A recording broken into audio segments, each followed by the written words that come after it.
তো আমরা অনেক শখ করে 2023 সালের কোরবানি ঈদের পরের দিন বাংলা বাজার যাব বলে ঠিক করি, এবং আমাদের সাথে যেটা ঘটে বাংলা বাজারে যাওয়ার পথে এবং আসার পথে সেখানকার কিছু ফুটেজ আপনাদের সামনে তুলে ধরার চেষ্টা করলাম।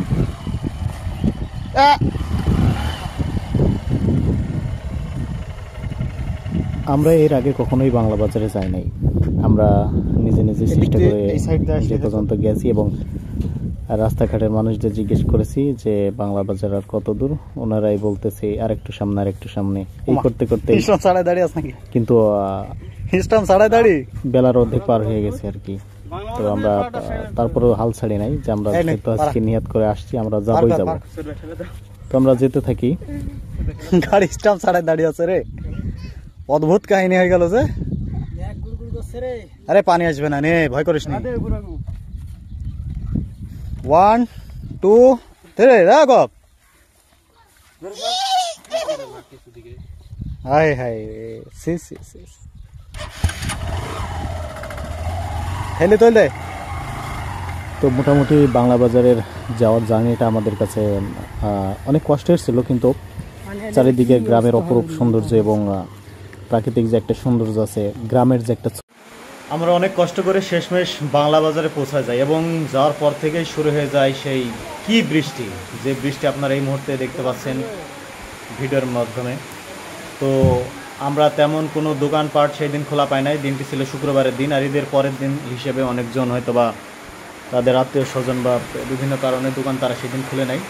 তো বৃষ্টির মধ্যেও একটা জিনিস দেখলাম, সুন্দর লাগলো যে গ্রামীণ পরিবেশে ভিতরে একটা মোষের গাড়ি করে কিছু একটা নিয়ে যাচ্ছে, সম্ভবত এটা তিল, গ্রামের ভাষায় এটাকে তিল বলে এবং সবাই তিল নামেই চিনে। তো সেটা আমরা নিয়ে যাইতে দেখলাম এই বৃষ্টির মধ্যে, খুব সুন্দর লাগলো। তো আমরা অপেক্ষা করতে থাকলাম যে কখন বৃষ্টি ছাড়বে। বৃষ্টি ছাড়া তো কোনো নামই নাই। তো অনেকক্ষণ আমরা অপেক্ষা করতে থাকলাম এবং ঘুরে ঘুরে এই পাশ ওই পাশ দেখতে থাকলাম। তো বৃষ্টি অনবরত হতেই থাকলো এবং প্রায় 2 ঘন্টা পর বৃষ্টি থেমে গেল এবং আমরা রাজশাহী এবং দৌলতপুরের মধ্যকার যে নদীটা, সেই নদীটা আপনাদেরকে দেখানোর চেষ্টা করছি। প্রায় 2 ঘন্টা ধরে প্রচুর বৃষ্টি হয় এবং আসার সময় আপনারা দেখতেই পারছেন ভিডিওতে যে কি একটা অবস্থা, কাদা এবং পানিতে এই মোটরসাইকেল নিয়ে আসাটা কত কষ্টকর আপনারা দেখতে পাচ্ছেন। অবশ্যই আপনাদের আর কি বোঝাবো।